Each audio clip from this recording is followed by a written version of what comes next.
राधे राधे महाराज जी। महाराज जी, क्या पुण्य कर्म से पाप कर्म नष्ट किए जा सकते हैं, घटता है? नहीं, दोनों अलग हैं, लेकिन भागवतिक कर्म से पाप कर्म नष्ट किए जा सकते हैं। कुआं, पौशाला, बावड़ी, इस तरह के औषधालय, विद्यालय ये खुलवा देना, ये सब सुकृत के अंतर्गत आते हैं। लेकिन जैसे हम गंगा स्नान कर रहे हैं, भगवत धाम आ रहे हैं, पुरियों के दर्शन कर रहे हैं, ये भागवतिक है। इसको सुकृत में नहीं लिखा जाएगा, इसे भागवतिक है।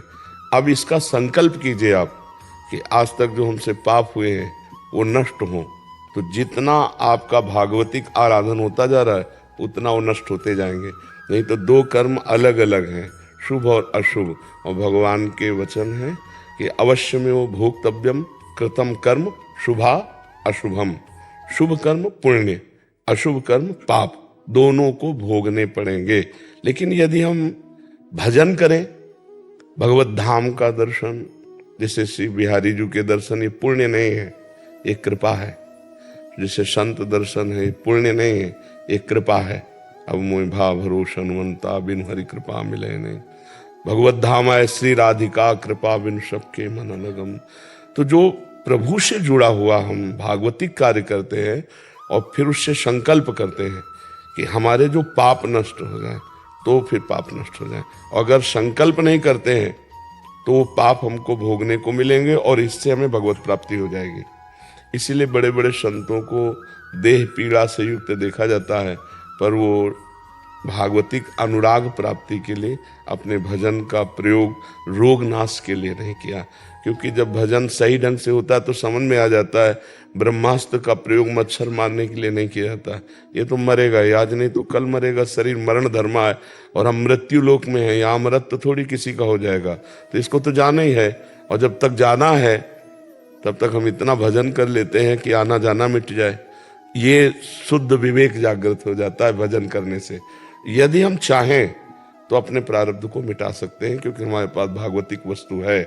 पर चाह हो गई, प्रारब्ध मिटा दिया तो भगवत प्राप्ति नहीं होगी। भगवत प्राप्ति होती चाह को ही मिटा दे। जाहि ना चाही कबहु कछु, तुम सन सहज स्नेह, बसहु निरंतर तासुर, सो राउर निज गे है। कामना रहितम, कामनाओं का त्याग, कामना रहित होना, ये भागवतिक मार्ग है। और कामनाओं की पूर्ति करते हुए सुखपूर्वक जीवन व्यतीत करना, ये पुण्यशाली मार्ग है। लेकिन हर कष्ट को सहते हुए कभी चाह न प्रकट होने पाए, ये भागवतिक मार्ग है। आप संत हैं इसलिए आपको ऐसा उत्तर दे रहे हैं। हाँ, भागवतिक मार्ग में चाह मिटाने ही हम आए हैं। साधना, साध माने चाह, बोले भगवान हमारी साध पूरी कर दी, तो हमारी साधना, साध ही न रह जाए, कोई चाह ही न रह जाए। चाह मिट्टी, चिंता मिट्टी, मनुआ बेपरवाह, जिनको कछो न चाहिए वो साहन के साह। चाह मिटाने पूरा जगत इस प्रयास में है, अपनी चाहों की पूर्ति, और हम केवल अपनी चाह मिटाने पे लगे हैं। हमारी कोई चाह ना रह जाए। सकल कामना हीन जे, ते राम भगति रसलीन।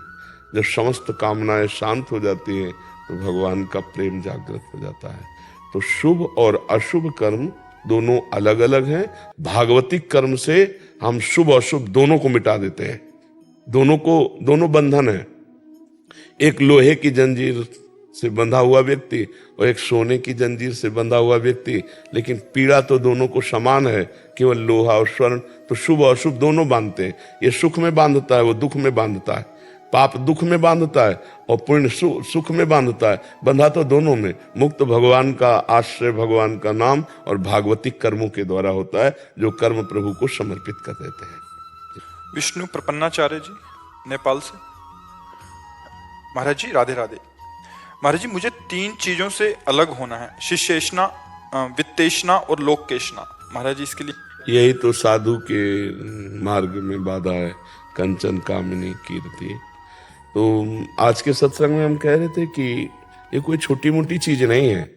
अक्रूर जैसे महात्मा जब समंतक मणि हाथ लगी तो दूर हो गए द्वारिकाधीश से और काशी जाकर यज्ञ करने लगे, छुपा लिया समंतक। नीलमणि भगवान से बढ़कर समंतक मणि लगी। समझ में आ रहा है? महाप्रभु चैतन्य देव जी के चरित्र में पढ़ा कि एक कृष्णदास के नाम के महात्मा महाप्रभु के साथ थे।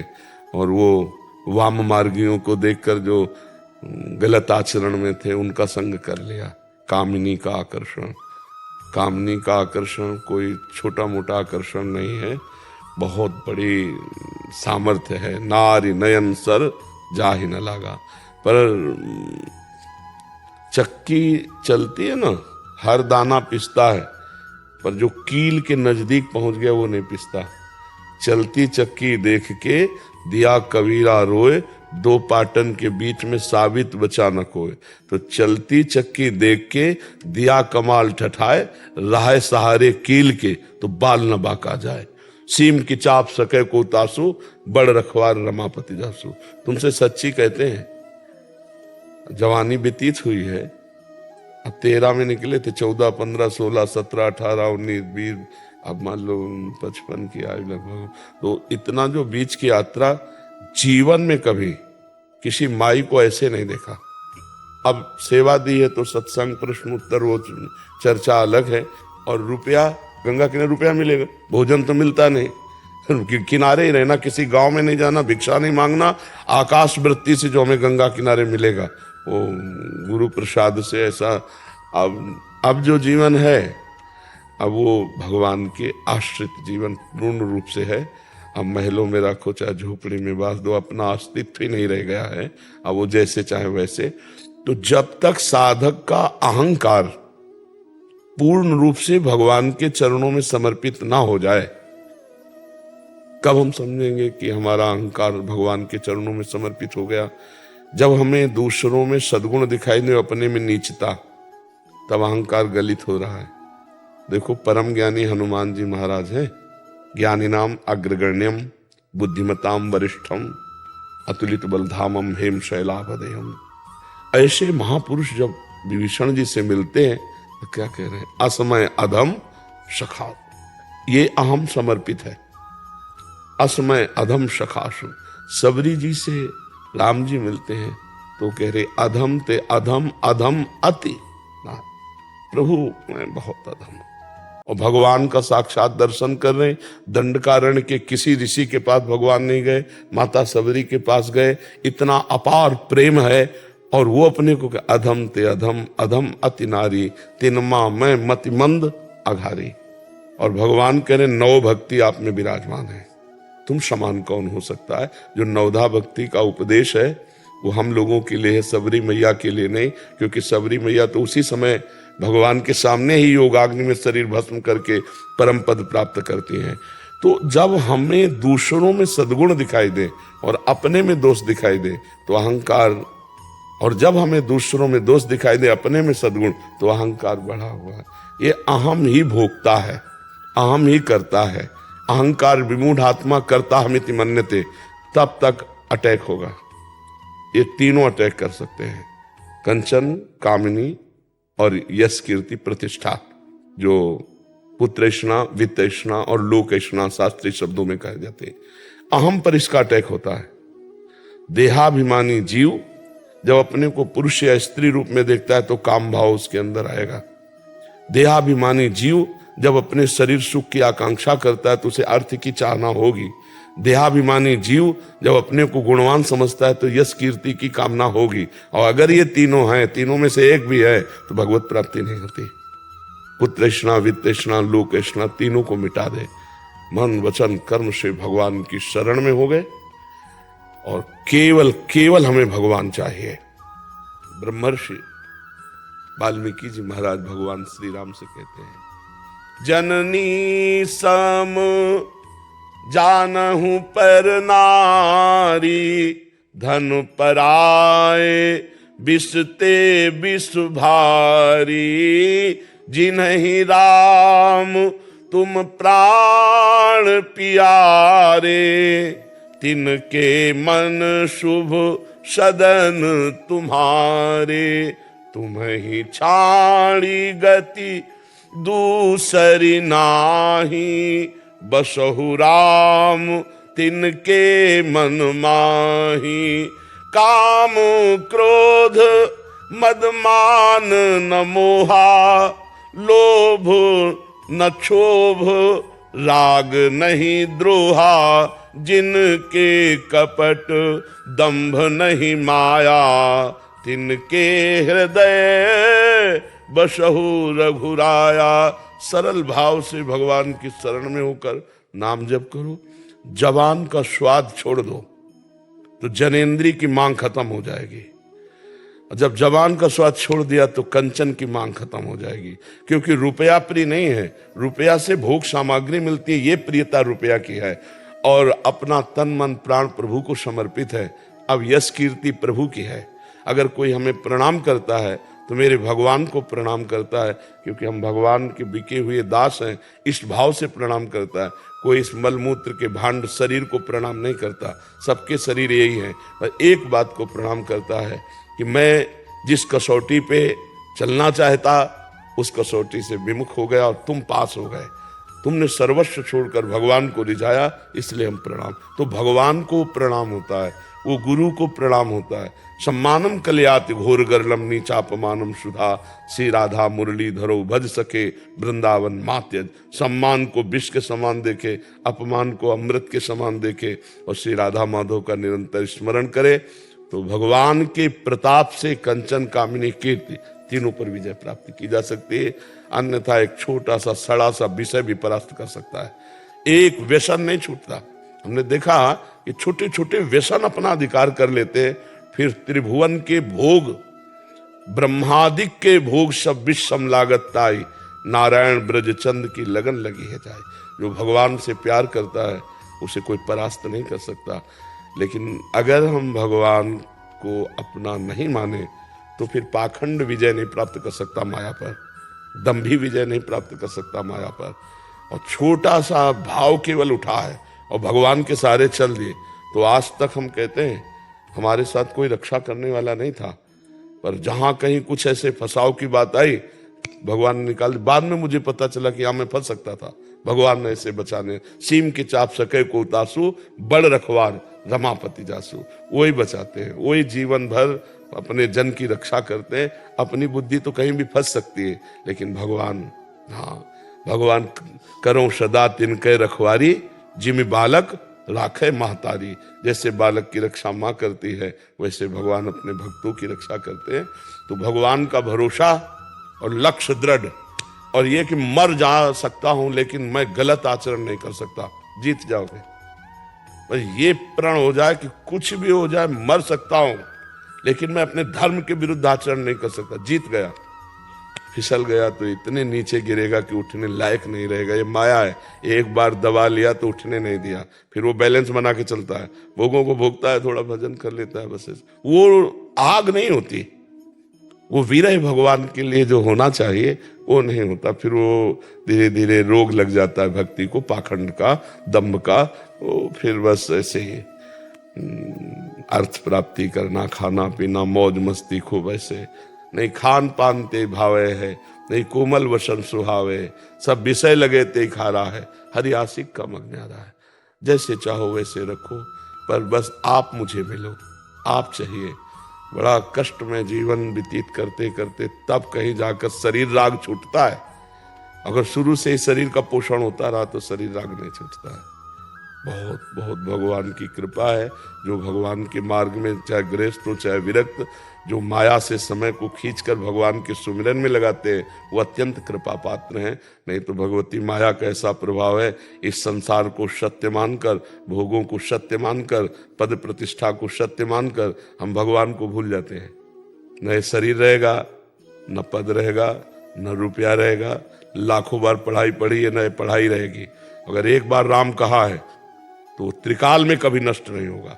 एक बार कृष्ण कहा, एक बार हरि कहा, वो आपको उन्नति देगा। वो आपको कहीं न कहीं भक्तों का सानिध्य दिला करके भगवत भक्ति का प्रादुर्भाव करेगा। इसलिए वो बड़े धन्यवाद के पात्र हैं जो भगवान के मार्ग में अंदर से चलते हैं। ये यात्रा अंदर की है, बाहर से तो जो भी आरती पूजा ये तो सब क्रियाएं हैं, अंदर की बात, ये बात अंदर की है। यात्रा ये अंतर के, अध्यात्म कहते हैं ना इसे, ये अंतर यात्रा है। अंतर में घुस जाओ। अभी तो सब बाहर खेल खेल रहे हैं, खिलौनों में। संगम त्यजेत मिथुन वृत्ति नाम मुमुक्षु सर्वात्मना न विसृजेत बहिरिंद्रियाणि एकश्चरण राश्चित्त मनंते से युंजीत तद्व्रतिषु साधुश्चेत प्रसंगा। सौभरी जी का श्लोक है। मछली को देखकर मैथुन करते हुए लगा इसमें सुख है, तो मानधाता की 50 पुत्रियों से ब्याह किया था, राजा चक्रवर्ती सम्राट मानधाता। फिर जब भोगों में कोई सुख तो है नहीं, तब उनका धिक्कार है।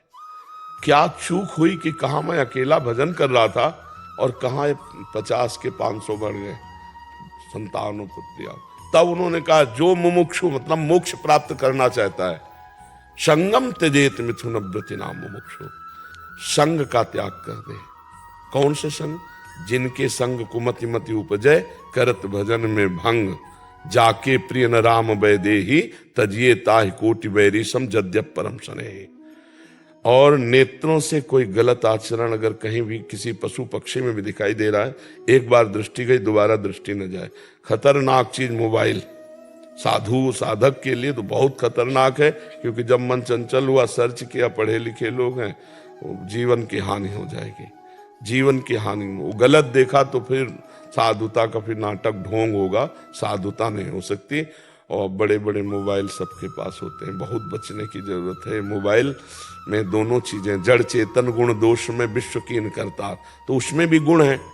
गुण है संतों का सत्संग सुन सकते हो, आवश्यक फोन कर सकते हो, आवश्यक कार्य कर सकते हो, लेकिन दोष है कि गलत से गलत जो हम छोड़ने के लिए भगवत मार्ग में आए वो सब आप देख सकते हो। और वो देखा तो फिर जो हम देखते हैं, जो सुनते हैं, जो बोलते हैं, उसी का मनन होता है, और जो मनन होता है वही क्रियाएं होती, रोक नहीं सकते, वही क्रियाएं होंगी।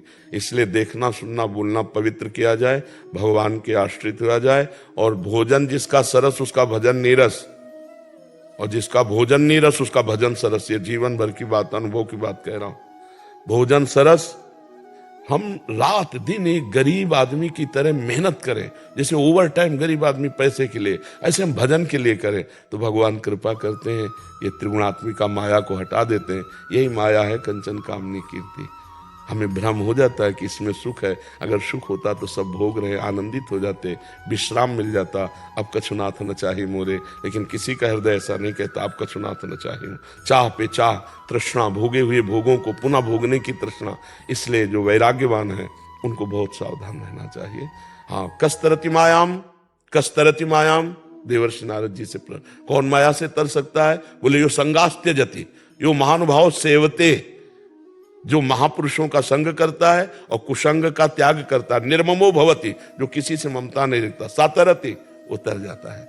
इसलिए कुसंग का त्याग, सत्संग का सेवन, और ना अपने शरीर से ममता और न किसी शरीर से ममता। ममता तो केवल प्रभु से करनी है ना, उनके नाम में, उनके रूप में, उनकी लीला के, उनके धाम में। तो ऐसे चलो तो कंचन काम और जितने भी विकार है सब शांत हो जाएंगे भगवान की कृपा से, अहंकार के बल से नहीं, भगवान की कृपा से। धनम मदीयम तव पाद पंकजम, कदा नु साक्षात् करवाणी चक्षुषा, कदा पुनः शंकर थांग कल्पक, ध्वजारविंदाम कुशवज्र लांछनम। इसी को चरितार्थ करने के लिए दास बहुत प्रयत्न। हाँ बिल्कुल, भगवान के चरणों का स्मरण करते रहिए और नाम न छूटे, सब आ जाएगा। देखो, हम लोगों को कोई कमी नहीं है जानकारी की, किसी को भी। आप जानकारी सबको है, लेकिन जानकारी का प्रयोग करने के सामर्थ्य नहीं है। जानकारी आप, हम कहते हैं गांव के आदमी से सुन लो, संसार नाशवान है, यहाँ कुछ टिकने वाला नहीं, कोई कुछ ले नहीं जाएगा, और सब कोई जानता है। जब 100 लेके जाते हैं, राम नाम सत्य है, देखो सत्य का ज्ञान है उनको, कह रहे राम नाम सत्य है। और जब परिवार के रोते हैं तो समझाते हैं बैठकर, अरे भाई का आवाज हो गया कल, सबको जाना। लेकिन वो जानकारी उनकी जानकारी नहीं है, उस जानकारी का प्रयोग नहीं, तो जानकारी किस काम के?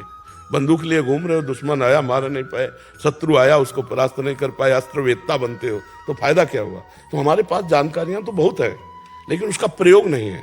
प्रयोग के लिए बल चाहिए, और बल मिलता है नाम से।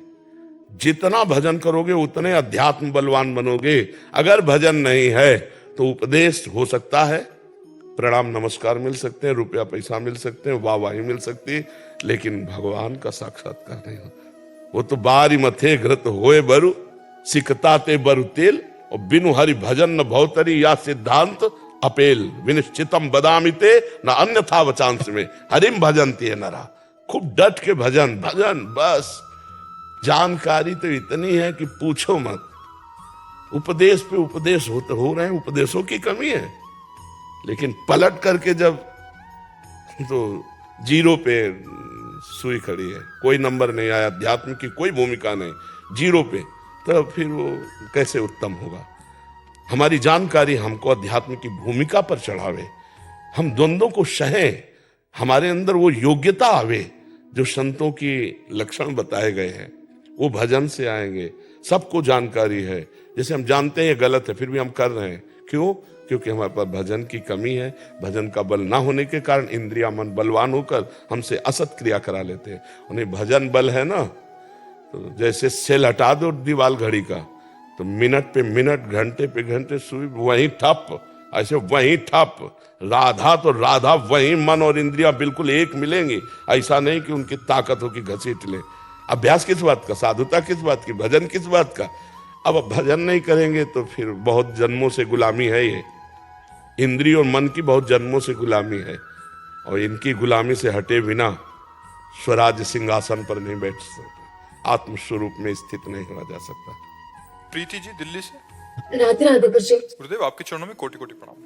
महाराज जी, क्या ध्यान के दौरान होने वाले ऐसे अनुभव जैसे भगवान के दृश्य या किसी भी प्रकार के दृश्य, आवाजें, ईश्वर से संवाद, ये वास्तविक है?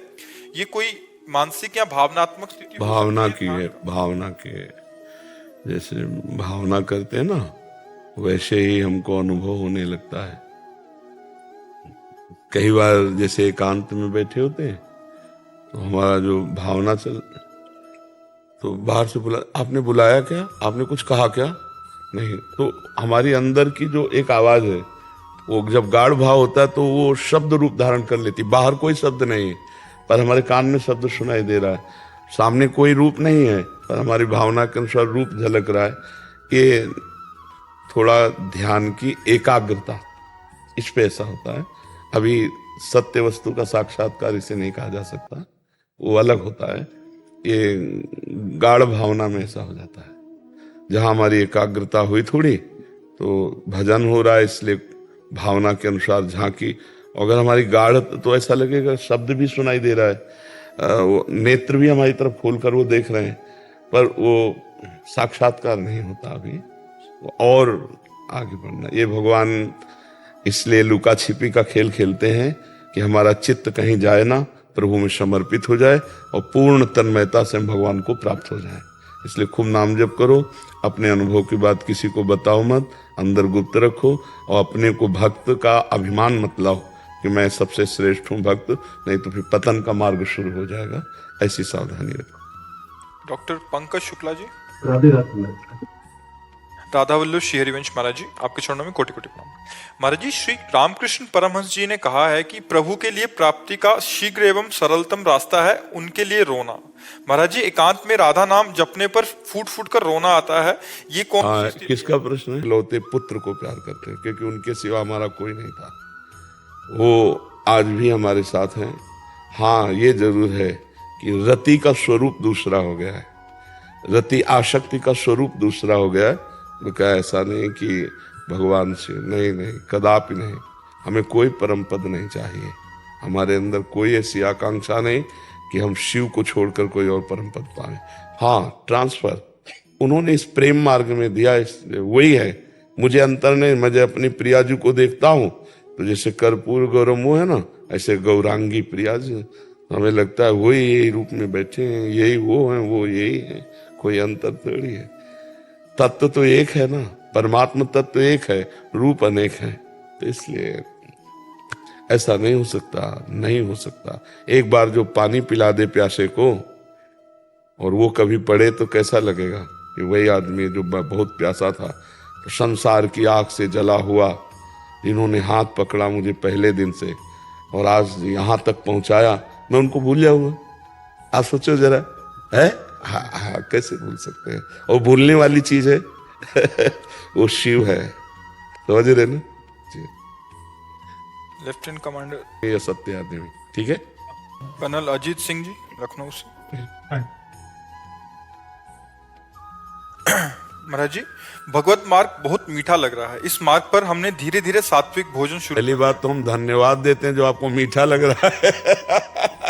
लेकिन भगवत मार्ग सबको कड़ुआ लगता है। प्रारंभ यत तज्ञ विस्मयु परिणामे अमृतोपमम, ये थोड़ा प्रारंभ में विषवत मार्ग लगता है और विषयों का प्रारंभ में अमृतवत लगता है, तो परिणामे विस्मयु।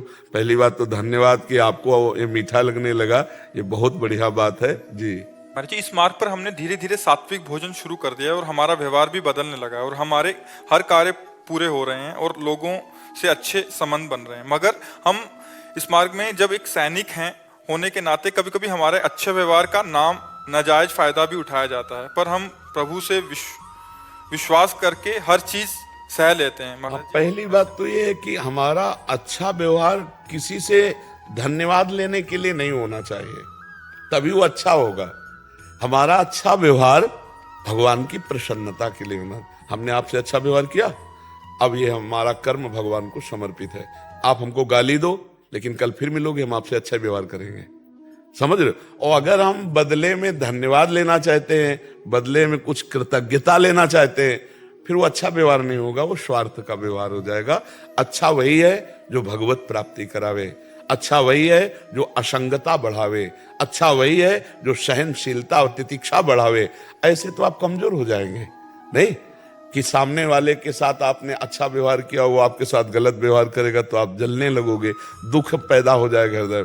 नहीं, नेकी कर दरिया में डाल, उसके व्यवहार से कोई मतलब। मैं अपने कर्तव्य का पालन कर रहा हूं, तेरे कर्तव्य की जिम्मेवारी मेरे ऊपर नहीं। नहीं, मैं अपने कर्तव्य का आपके साथ ठीक व्यवहार कर रहा हूं और आप इसके बदले में हमें गाली दें या अपमान करें या सम्मान करें, उससे मुझे कोई लेना देना नहीं। मुझे अपने कर्तव्य का पालन, तो फिर आप बहादुर सैनिक भी हो और बहादुर साधक भी हो जाओगे। ठीक है ना जी।